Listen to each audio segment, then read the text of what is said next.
பெண்களுக்கு எதிரான வன்கொடுமை சம்பவங்களை கட்சி ரீதியாக பேச வேண்டாம் என தவேக தலைவர் விஜய்க்கு நடிகை குஷ்பு வேண்டுகோள் விடுத்துள்ளார். சென்னை பல்லாவரத்தில் நடைபெற்ற மகளிர் தின விழாவில் பங்கேற்ற நடிகை குஷ்பு செய்தியாளர்களுக்கு பேட்டியளித்தார்.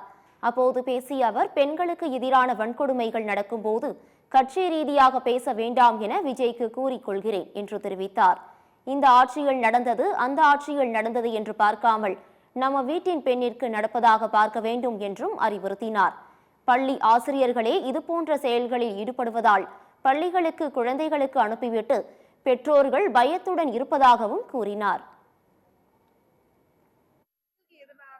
ஒரு வன்கொடுமைகள் நடக்கும்போது, அவங்களுக்கு பாலியல் தொல்லை நடக்கும் போது இது கட்சி ரீதியாக பிராக்கெட்ல போட்டுட்டு தயவு செஞ்சு பேச வேண்டாம். நான் விஜய் அவர்களுக்கும் என் தம்பி மாதிரி தான் என் சிஸ் தான் கூப்பிடுவாரு. பொலிட்டிக்கல் பிராக்கெட்ல போட்டு பார்க்காதீங்க. ஒரு பெண்களுக்கு பாலியல் தொல்லை இல்ல இந்த மாதிரி வன்கொடுமைகள் நடக்கும் போது நம்ம வீட்டு பெண்ணுக்கு நடக்கிறத மட்டும்தான் நம்ம பார்க்கணும் ஒழிய இது இவங்க ஆட்சியில நடந்தது அவங்க ஆட்சியில நடந்ததுன்னு பார்க்காம வீட்டுல இருந்து பசங்க வளரும் போது அவங்களை எப்படி வளர்க்கணும் அதுதான் அவங்களுக்கு சொல்லி கொடுக்கணும்னா தவிர இது பிராக்கெட்ல போட்டுட்டு நீங்க தயவு செஞ்சு பார்க்க